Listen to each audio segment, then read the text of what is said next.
Mekimi, mekimi, meyafada, mekimi, mekimi, mekimi, mekimi, mekimi, meyafada, mekimi, mekimi, avada, mekimi, mekimi, meyafada, mekimi, mekimi, meyavada. Mekimi, mekimi, meyavada. Ani מאמין במנה שלמה בביאת המשיח. אני מאמין במנה שלמה בביאת המשיח. אני מאמין. We want Mashiach, we want Mashiach now, we want Mashiach. Mashiach now, we want Mashiach, we want Mashiach now. We want Mashiach, we want him now. Page 11. Eine Mashiach. The eyes of Mashiach. So, אתם יודעים, you can put it back. אתם יודעים מה הדבר הכי גדול בעולם? You know what's the greatest thing in the world? במה ירושלים עדיפה על הר סיני? What makes Yerushalayim better than Mount Sinai? Right? We didn't stay at Mount Sinai. We left Mount Sinai, right? So, the shores of Adif, which means change. Odep is change. Right, which is when you give 5 shekels and it costs 4 shekels, so the 5 is worth more than the 4, so you get Odef. Adif means preferable, right? Ein lanu baya im Har Sinai. We have no problem with Mount Sinai. Moshe Rabbeinu natan lanu et Torah b'Har Sinai. Moshe Rabbeinu gave us the Torah on Mount Sinai. ופחות או יותר אנחנו מקיימים אותה, and more or less we fulfill it. אבל ירושלים היא כל כך עמוקה, ירושלים is so deep, היא נחרבה פעמיים, it's been destroyed twice. וכל כך קשה לנו לחזור אליה, and it is so difficult for us to get back to her. כולנו יודעים שירושלים בארץ ישראל, concerning Yerushalayim in Eretz Israel, it says in the Torah, Einei Hashem Elokecha ba, God's eyes are constantly looking at Eretz Israel and Yerushalayim. Ha'inayim, the eyes, Haderech ba HaKadosh Baruch Hu mistakel aleha, the way that God is looking at Israel and Yerushalayim. Hem lo einayim shel nevuah, they are not eyes of prophecy. Ki HaKadosh Baruch Hu mistakel al kol sha'ar ha'olam im einayim shel nevuah. God is looking at the rest of the world with eyes of prophecy. אבל על ארץ ישראל הקדוש ברוך הוא מסתכל בעיני משיח. But on Eretz Yisrael, God is looking with Mashiach eyes. So what are the implications of that? Mm-hmm. So what are the implications of that? Well, he's going to get into it.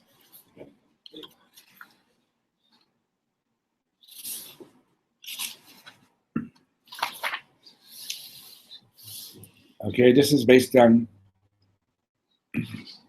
a teaching of Rabbi Nachman, this last statement.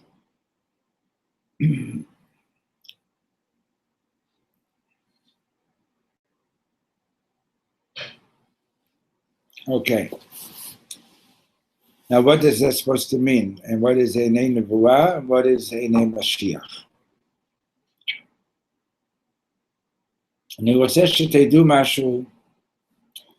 I want you to know something כדי להבין את זה יותר טוב. Now, keep in mind that next week we're starting the month of Tammuz. The month of Tammuz is all about seeing. It's the month that the spies were traveling in Eretz Yisrael, and it's about how they were looking at Eretz Yisrael. Okay? So the month of Tammuz is a month to sort of fix our vision. Okay. So he says, I want you to know this. כשאתה אוהב מישהו מאוד, אתה מסתכל עליו כל הזמן בעיניים. When you love somebody very much, you're always looking at them with your eyes. אתה לא מסתכל עליו כדי לראות איך הוא נראה. You're not looking at them to see what do they look like. What does this person look like? כי אתה יודע איך הוא נראה. You know what he looks like. אלא, זה עיני משיח. You're looking at the person with Moshiach eyes. Still hasn't explained exactly what that is, but let's hold on.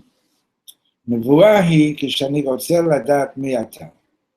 נבואה is, right, what's the shoresh, what's the root of the word נבואה? What verb is it from? You're an opan. Bo. And in the infinitive, it's lahavi, to bring, right? It's bringing a facts. Okay. That's what a name Nuvua means, that you're looking at a person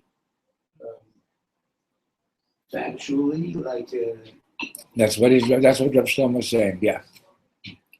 who, what, when, where. Who, what, when, where, why.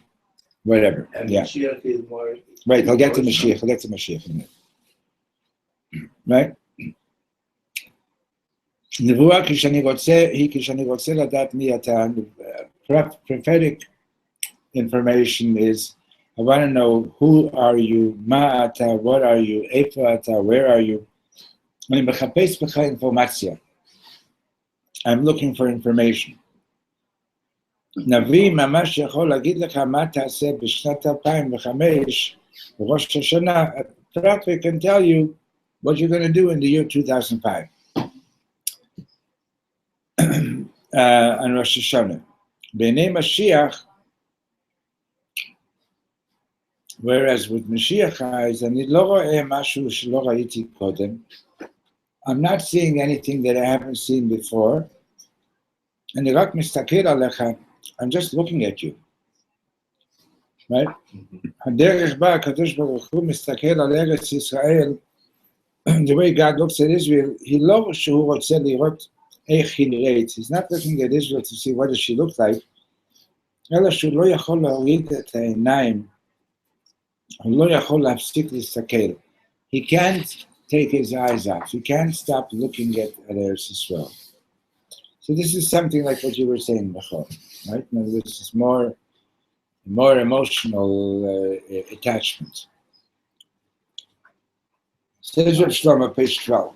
אנחנו ממש צריכים לתקן את העיניים. We ממש have to fix our eyes.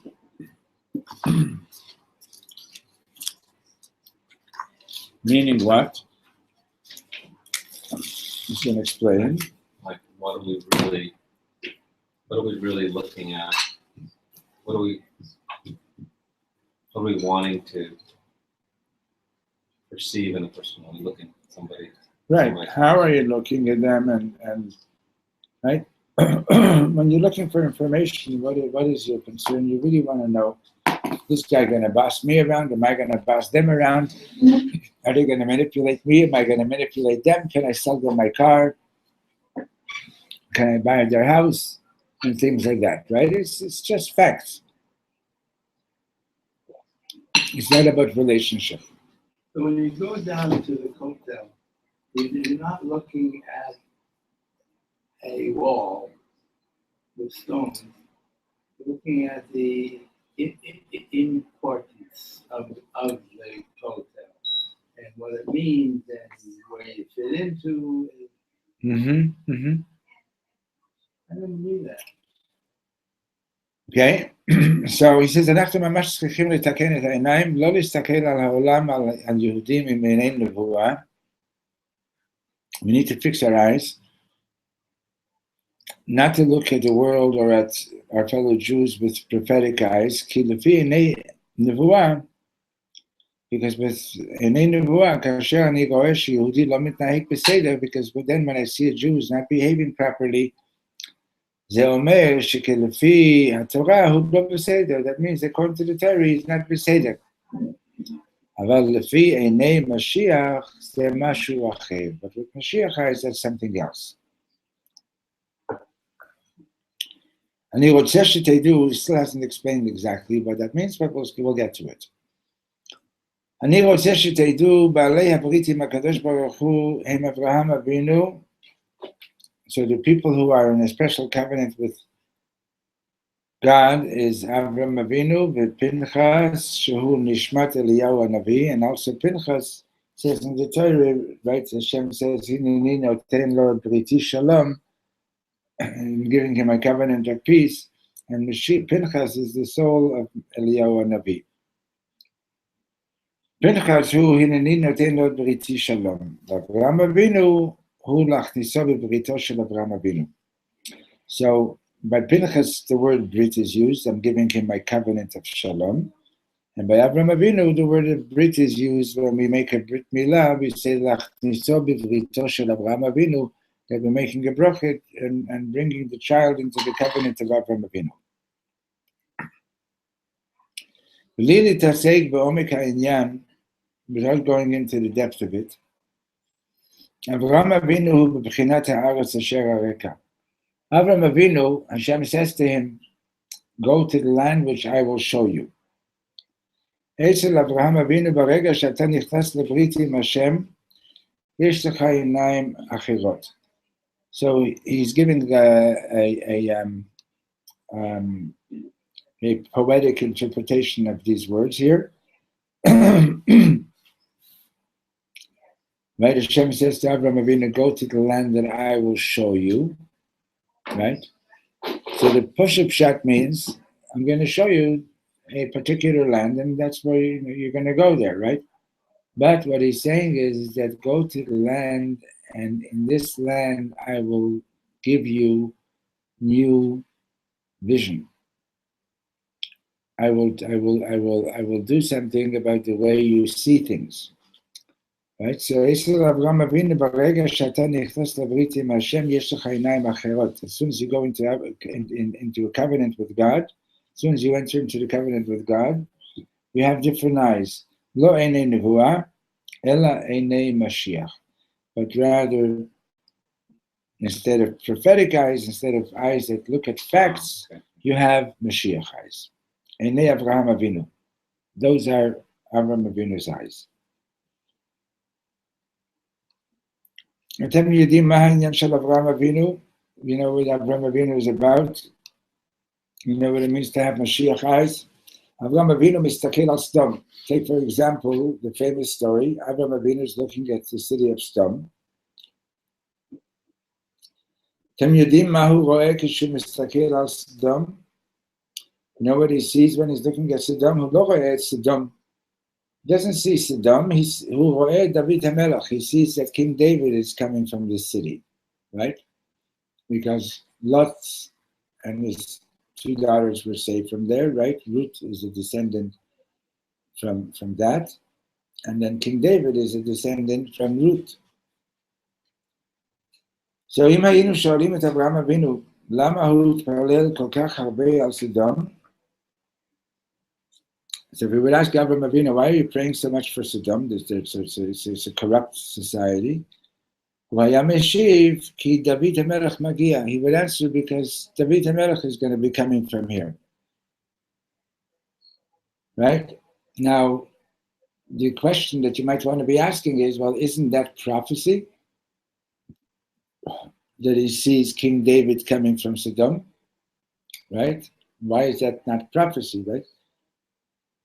So of course it is prophetic, but it's not einei nevuah, but einei nevuah is looking at the way it is now. Right now, Sodom is corrupt. There's nobody there that is decent. Einei Mashiach is looking to see, is there nothing redeemable here? Is there no person that's coming out of here that is worth saving, right? There's got to be somebody. There's got to be something that can be redeemed, right? אצל פנחס כתוב, by Pinchas it says, Vayar Pinchas, Pinchasa. Right, he saw what Zimri and Cosby were doing. And then he went ahead and he killed them, right?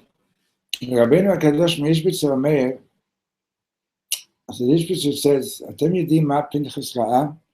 You know what Pinchas saw? Pinchas ra'a shezimri mukhan lamut al kiddush Hashem.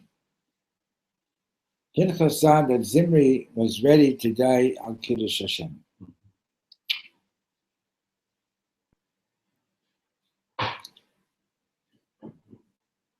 For the sanctification of God's name. Zematim, it's totally astonishing. I don't want to spend much time on it right now. אבל אם אתם זוכרים, if you remember, Zimri הוא הנשמה של שכם ונשמת רבי עקיבא. Zimri, there was the same, was the soul of Shechem, and it was also the soul of later on of Rabbi Akiva. והם לא יכולים לעזוב את העולם, אלא אם כן הם מתים על קידוש השם. All three of them, Shechem died al Kiddush Hashem, Rabbi Akiva died al Kiddush Hashem, and Zimri died al Kiddush Hashem. Page 13, גם שכם וגם זמרי נהרגו על קידוש השם, בלי להתעסק בעומק פטירת רבי עקיבא. So Zimri and Shechem, they both died al Kiddush Hashem without getting into the depth of Rabbi Akiva. שנפטר גם הוא על קידוש השם, he too died על קידוש השם. הנשמות שלהם כל כך נפלאות, they have such amazing souls, הם בורחים לפני הקדוש ברוך הוא, that they have such amazing souls that they cry to God,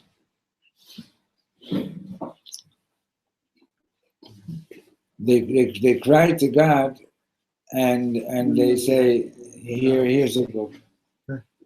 No, this one, the brown one. They cry to God, and they're saying, we want to die for you now. Okay, now, you know that in our tradition, to die al Kiddush Hashem is like the highest thing, right? As a matter of fact, it's brought in this form, but when you're saying Shema Yisrael, I think the Caliber put it into the siddur, that you should visualize yourself being ready to die al Kiddush Hashem and say Shema Yisrael. It's like that in the siddur of the Avedot Israel. Also, yeah. Okay, and what does that mean? You know, we want to live, right? We don't want to die, but in fact, it's probably harder to live al Kiddush Hashem than to die al Kiddush Hashem. That's what you would imagine, right? Isn't it harder to live al Kiddush Hashem than to? But the truth is that the instinct for survival is so powerful, right? It's not a simple thing to give your life al Kiddush Hashem, not at all. So, but it's a very, very high madrega to die al Kiddush Hashem, and not everybody is ready to do it. So I just saw this also last week from the Vorke, and the Ishbitzer takes this approach, and others do as well. These people, like the guy who gathered the last week's parsha, the Mikoshish Eisen, the guy who gathered wood on Shabbos and was put to death, and Datan and Abiram who died in the rebellion with Korach in this week's parsha, and Korach, and Nadav and Avihu, the children of Aaron, and so on. And the children of Aaron, they were all holy people. They weren't, just dumb people, right? So, and Miriam speaking Lashon Hara, right? So what is said in this forum is that they chose to give their lives over these transgressions so that everybody should know how serious it actually is. Okay? It's like, for example, your mother told you, don't touch the stove, it's hot, right? And you were a good kid, you always listen to your mother, so we don't forget, we're not going to use you as the example, okay? But maybe you know somebody else that their parents would tell them something and they wouldn't automatically believe it, right? So what does a mother do when she sees her kid's about to touch a hot stove and is going to burn himself, right? So she goes ahead and touches it herself and gets burned so that the kid should see this really is serious, right? So these people that we're talking about, they weren't like, just little cheap bums, that they were disobedient and they did whatever they felt like it. They were serious people. And their souls sort of motivated them, go ahead and do the transgression so that everybody else is going to realize this is really for true, this is for real. Okay? Now, Vayav Pinchas, so what did Pinchas see? Pinchas saw that Zimri was ready to die al Kedesh Hashem. הדרך שבה מוסבר פסוק זה הוא שפנחס ראה מה שזמרי עשה ולכן הרג אותו. So the regular pshat is, we're on page 13. Okay? The regular pshat is that Zimri saw the transgression that Pinchas saw the transgression that Zimri was doing and therefore he killed him. אבל הפשט האמיתי, or the real pshat, or on a deeper level, let's say, של וירא פנחס הוא שפנחס ראה שזמרי מוכן למות על קידוש השם. He said that Zimri was ready to die על קידוש השם. בכל מה שזמרי עושה הוא קשור לנשמה של שכם. Everything that Zimri was doing, right, we said that according to the Arizal, Zimri was a Gilgul of Shechem. And so everything he was doing, was connected with Shechem. Shechem is Rashi Tevot, Shem Kvod Malchuto. The name of the glory of his kingship. If you remember, we learned it already thousands of times. Cosby be'emet hata bat zugo shel Zimri. The Cosby was really the soulmate of Zimri. So what was the sin? What was the sin? The sin was that Zelo haya הבעיה היחידה הייתה שזה לא היה הזמן הנכון. The problem was that it was not the right time for this. It wasn't the right time. In other words, like for example, it says that when Hashem said to Adam not to eat from the tree of knowledge, it's not that Hashem wasn't going to let us eat from it. He was going to let us eat from it on Shabbos. But until Shabbos, we weren't allowed to eat from it. It's the same idea as, you got to, when you're learning something and you're not relating to it, it doesn't mean that there's something wrong with what you're learning. It just means that right now you're not ready to relate with it. Okay? There's one of the, autistic children and people, they don't really have a definition yet for autism, but they have a whole catalog of behaviors. And if the person exhibits a certain amount of those behaviors, they're classified as being autistic. Now, one of those phenomena is called Asperger's syndrome. You may have heard about it, but Asperger's, huh? My specialty. Oh, that's what you did. Autism In Canada, Canada and the US. In Asperger's? Asperger's and autism and Asperger's. I ran groups for Asperger's. But I thought you were doing speech therapy. Because I treated them. That was my. Oh, you treat them? I worked in Indian schools for autism and Asperger's. Our daughter in Chevron is one of the biggest experts on autism. She has a child. You should meet her. Oh, interesting. As a matter of fact, a couple of years ago, there was a medical conference on autism here in Israel. And she actually, gave a talk there. What's her name? Leah Hochbaum. Hochbaum. She lives in Hebron.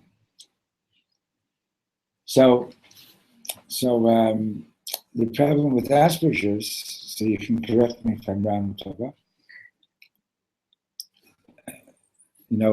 There's a lot of people that tell me many times they're not always right, you know. I won't be offended. So Asperger's is the problem. These kids, they don't understand the social contract of how people interact with each other, right? An Asperger's person can come and talk to you for 20 minutes and nudge you about your shirt, you know? It doesn't understand that it's not appropriate. They just don't get it, right? So why did I bring up Asperger's now? In other words, there are certain things that are appropriate at certain times and they're not appropriate at other times, right?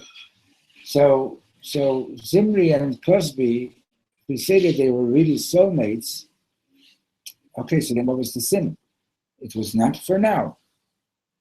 Now, in other words, yes, you are soulmates, but now is not the time for the two of you for these two souls to get together. The conditions don't allow it.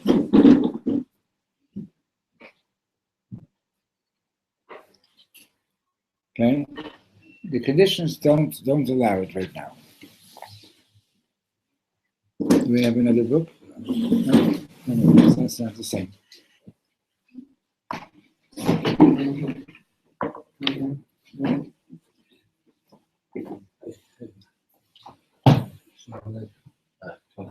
Tomorrow you could bring your own book, but for now, Thank you. Have a We're seat. doing this next tomorrow also? Yeah. It's a long one. We're not going to finish it even in a week.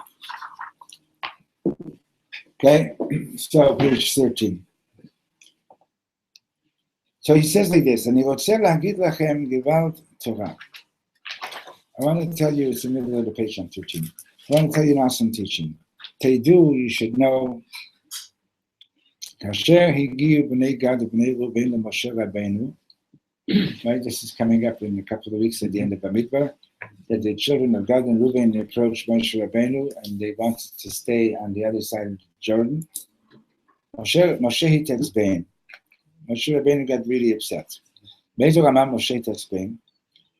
On what level did he get angry at them? Did he get upset with them?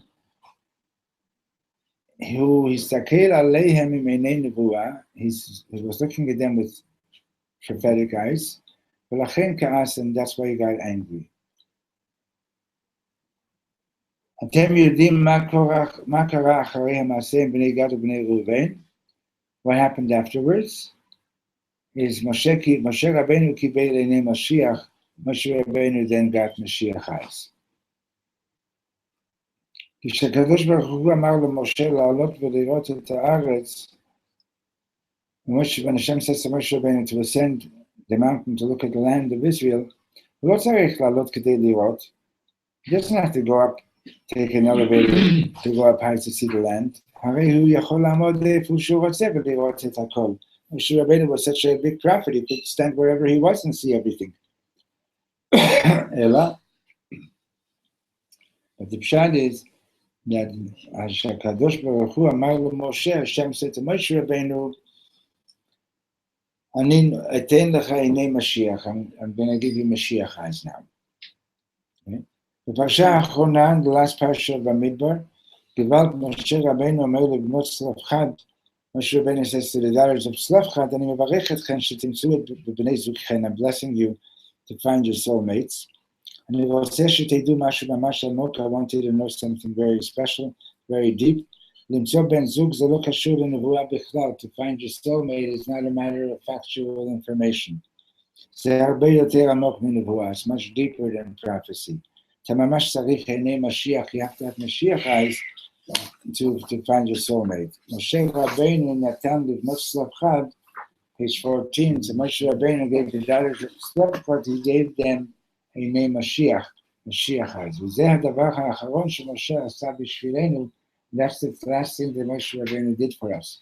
הוא נתן לכל יהודי עיני משיח, he gave every Jew Mashiach eyes, כדי שנכיר את עצמנו, so that we should know ourselves. הגמרא אומרת, the Gemara says, that Shasul Kadesh Isha, you're not allowed to marry a woman at Shirena before without seeing her first. And it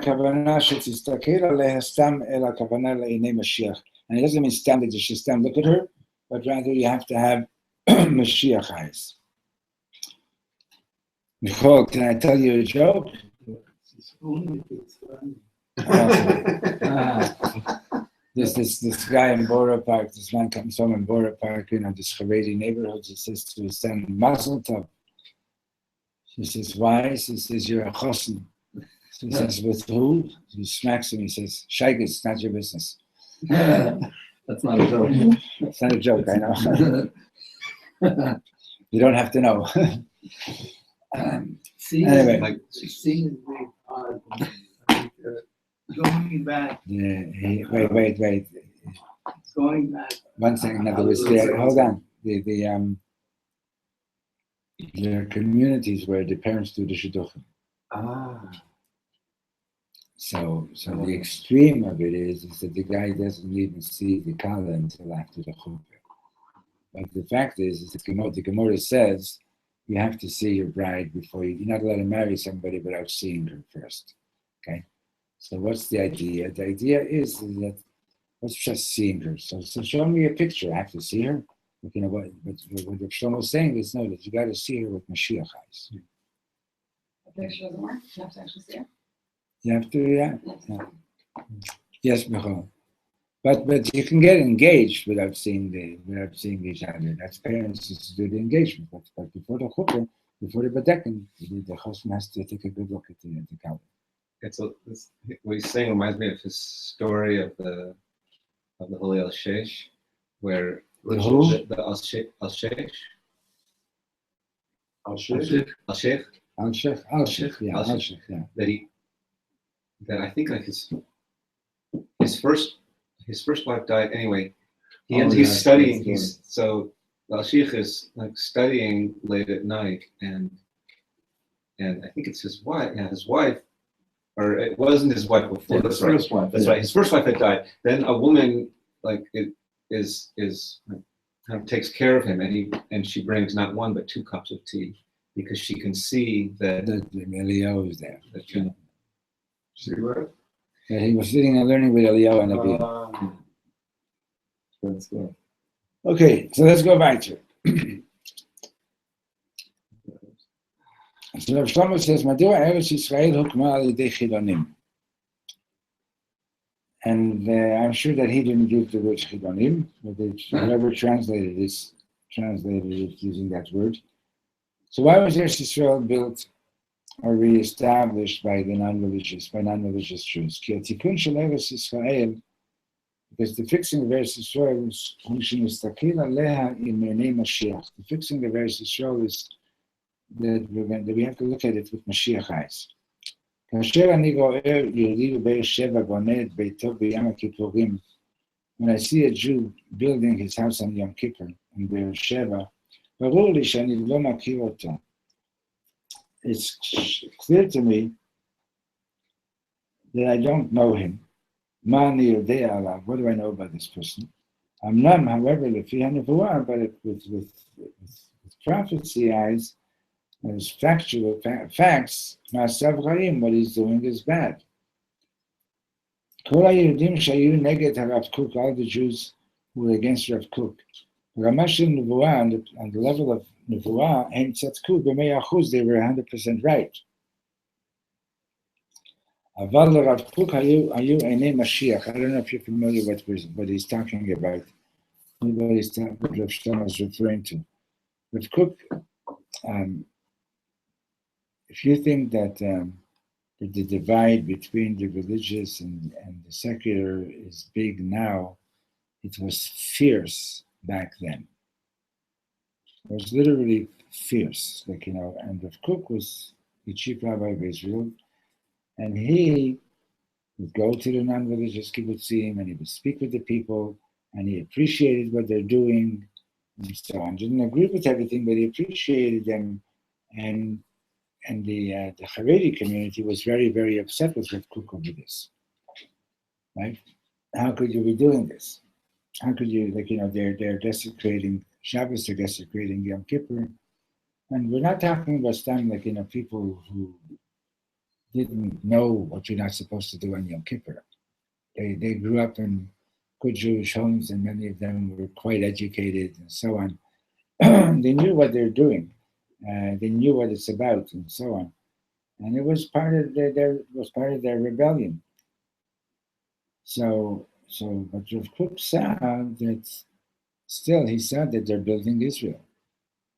Understand? And that for some reason or other they got the message, so to speak, about Eretz Yisrael more than the other parts of the community. So he says, on the level of Nebuah, all those who were against Rav Kook, they were right.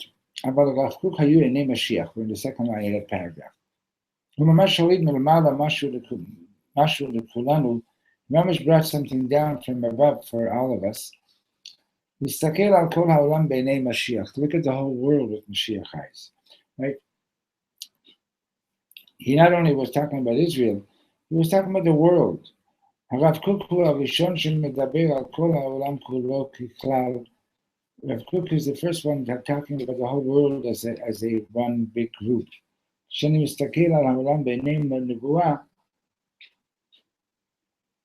When I look at the world with prophet eyes, so then the world is evil down to its root. But when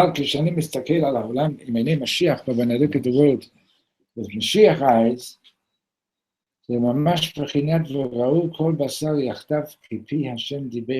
it's on the level that the Pasuk says that all the people, all flesh as one, together as one, saw that Hashem had spoken. There's going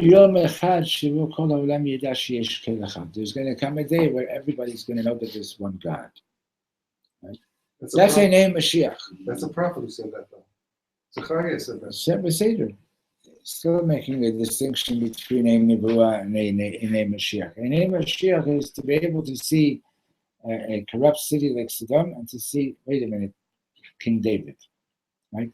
It's to be able to see somebody is like Rabbi Nachman talks about looking at the Nekudot Tavot, looking at the you see it, you know the guy sitting in front of you is a gangster, should be gangster, right? And you still see that there's something good coming from this person. Right? That's a name Mashiach. You see, Eretz Yisrael is got a lot of problems, but you have to have a name Mashiach. You have to see that there's something very, very good can come out of the whole thing. Okay?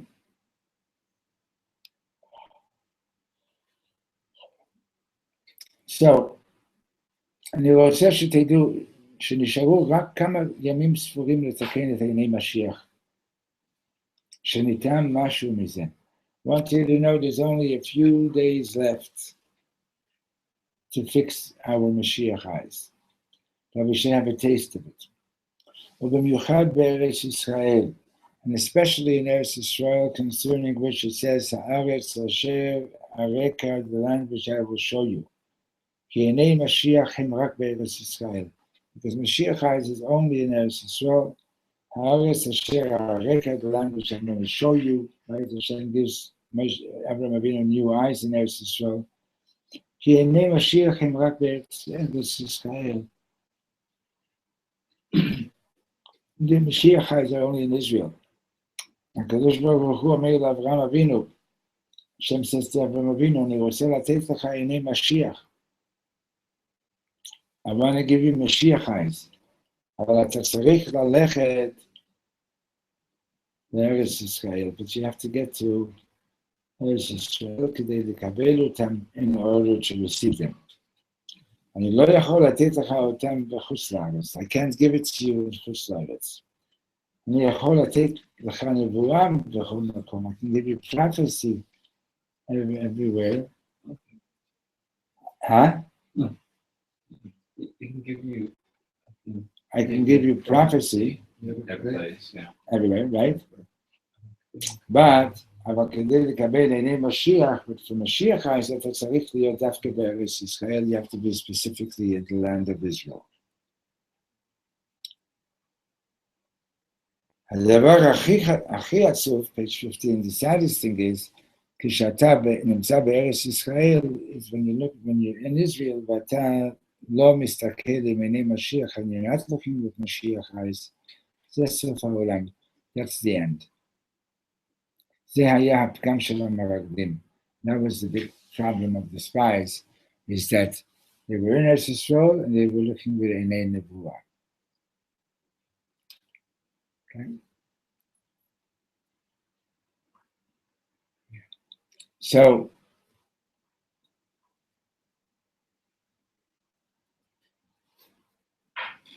you know, hopefully a few times today, after this lesson, when you go out, you'll think about, how am I looking at the world? How am I looking at this person? How am I looking at all these things? Right? Very, very important.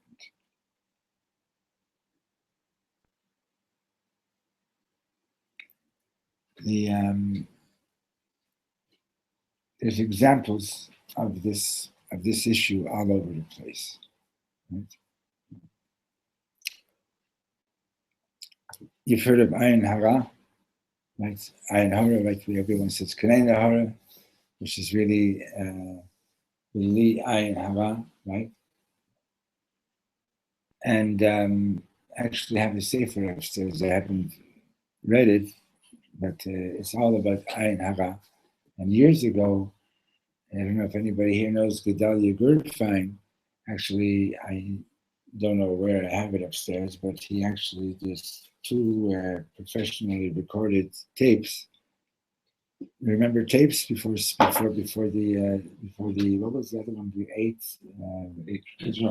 track before the all tapes, forms of tapes. Yeah, before the 8 You track. know what you really mean? No, the reel to reel, then came cassettes, then came the 8 tracks. Okay.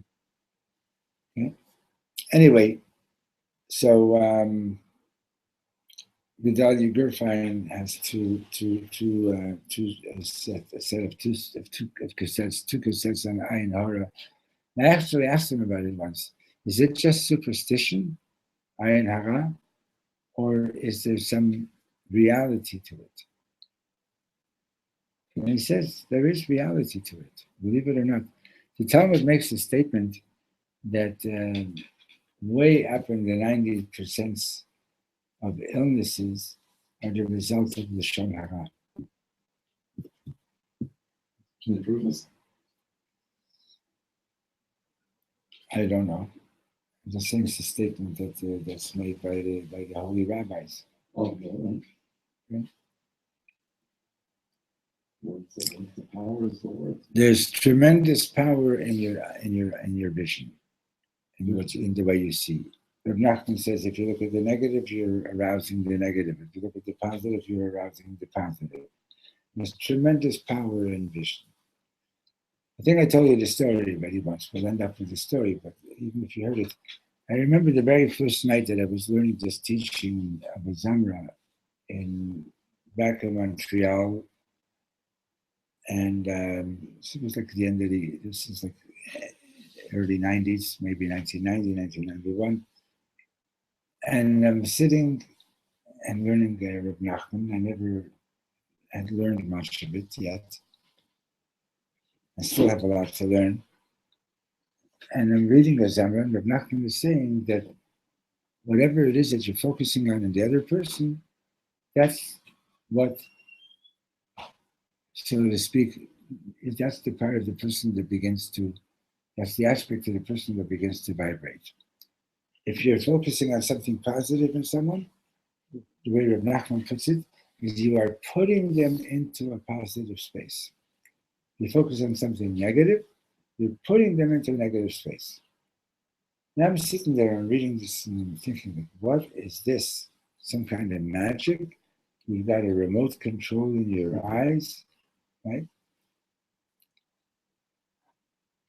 The very next day, I was teaching at a community Jewish high school. last period of the day. It was in February. My grade 10 class comes down for the last period of the day. This is in a school where kids regularly would skip Hebrew classes, especially the last period of the day. And they come down to class. It's after 4 o'clock. They're screaming to mad like hell. Why? Because they just had a physics test that the teacher had designed with the pure intent of making sure that everybody fails.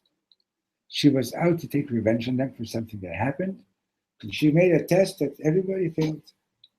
And these kids cared about their marks, and they were really, really upset. So they came to my class afterwards, and they couldn't stop screaming and shouting, and like really, really very upset. So I did like teachers do, bang on the table, everybody be quiet, sit down, take out your books. They didn't even notice. So I did it louder, banged on the table again, everybody sit down, be quiet, take out your books. And one student turned around and looked at me with that look of, be kind to them animals. Like she looked at me like, man, you're taking the cake. You like, I've never seen such stupidity in my life. Like, you really think we're gonna sit down now and be quiet? So fortunately, I remembered that the night before I learned of Nachman Zasamra, and I turned to the window, it was snowing, looked out the window, and I said, this is how long it took. I said, these kids are upset with good reason. And if they would have wanted to, they could have skipped class. And nobody would have said boo. It's awesome. They actually came to class. That's amazing. And I noticed it's very quiet in the room. So I thought, oh, did they leave? But I turned around, and they were all sitting in their seats. They all had their chumash out, and we had a great lesson. And I saw that it's mamish true. There's so much power in your eyes. There's so much power in the way you look at others, the way you look at yourself. It's awesome power. Okay? So,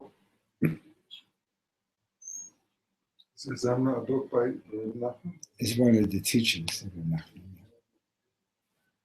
Reish Pei Bet, number 282. You can download it if you just Google Zamra, Azamra. You'll find a number of websites you can download the text. 282 is the English translation. Lesson 282. That's on the English translation. Even in the Hebrew, it's lesson. It's Reish Pei Bet. What's it called? Likutei Likutei Moharan, yeah. Okay, so just to wrap up, we're saying over here that if you don't have Moshiach eyes, everything looks like, we're at the end. What else can be done? Like, this is corrupt, that's corrupt, I'm corrupt, you're corrupt, right?